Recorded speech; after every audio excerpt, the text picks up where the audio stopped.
Can you imagine being alive for nearly 10 decades, waking up 35,405 mornings, or seeing 17 different presidents sworn into office? 97 years is how long my great-grandma Parker was on this earth with us. I'm going to show you a picture because she's just adorable. Isn't she the cutest? I was blessed with a wonderful grandma, and anybody who's lucky enough to have a grandma knows that they give the best stories and the best advice, and I'm going to tell you about one of the most amazing women that I have ever known. So let me start at the beginning. Grandma Parker was born on June 26, 1917, which happened to be the same day that the first U.S. troops arrived in France during World War I. She was married in 1933, had a total of 11 children, 34 grandchildren, and an unknown number of greats and great-greats, because every time you'd ask her, it was a different number. She lost her husband in the early 90s after nearly 60 years. As you can imagine, a woman with this many years of experience can tell you some amazing stories. Grandma couldn't believe how much technology changed over the years and used to love to tell us stories about when they had no TVs or when they went to little bitty baby TVs and then black and white to color, sound to no sound, from TVs to console TVs, from console TVs to flat screen TVs, and then to big flat screen TVs. And then she used to tell me all about how all those TVs are just too big because she had big, huge TVs in every single room of her house. And she just couldn't believe that we had TVs in every single room. Another of my favorite grandma stories is actually about my wife. My wife doesn't like Jell-O.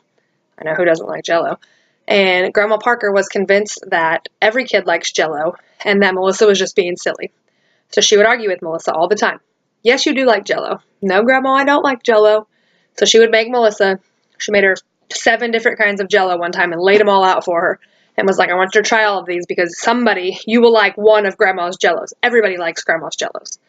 So Melissa tried all 7 and didn't like any Jell-Os. And Grandma just could not believe that a child didn't like Jell-O. Another one of my favorite stories that Grandma used to tell was about Christmas time when she was a little girl. Her daddy would go out and chop down a tree, and they would bring it in, and they would put it up, and their decorations, they had these candlesticks that were on little holders that tied onto the end of the trees. And so they would tie them on with this twine, and then put a candle in it, and light the candle, and then you would never put them out. Live tree, twine, candles. Don't know how that didn't end in disaster. Grandma was very modest, like most women her age, but she was also very, very sassy.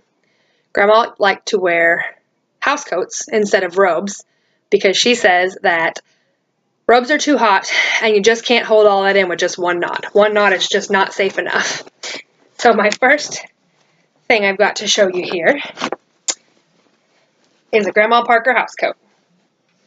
These were her housecoats, and man, did she love them. They're long, they're short sleeve, and they have buttons because one tie just isn't safe. Grandma loved her housecoats.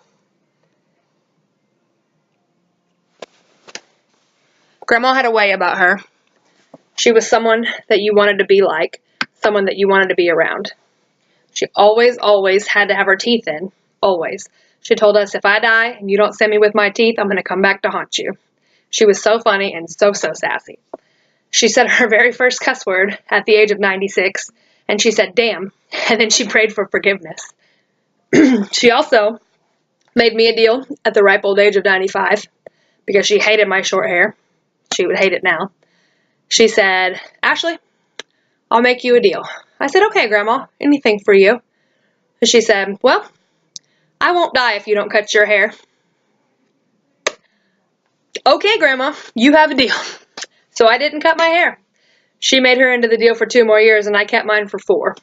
My hair was almost down to my butt by the time she passed away, and she loved it. She loved playing with it. She loved everything about it, and she would probably hate it right now. She probably turned over in her grave, but that's okay. As Barbara Cage once said, a grandma is warm hugs, sweet memories. She remembers all of your accomplishments and forgets all of your mistakes. On June 29th, 2014, the world lost an amazing woman. 97 years is a long time to be alive, and Grandma made the most of it by being a good mom and a good grandma. She told unforgettable stories and gave amazing advice. While I only had a short 8 years with her, she forever left an impact on me. I'll always remember her wise words, her funny stories, and her sassy attitude.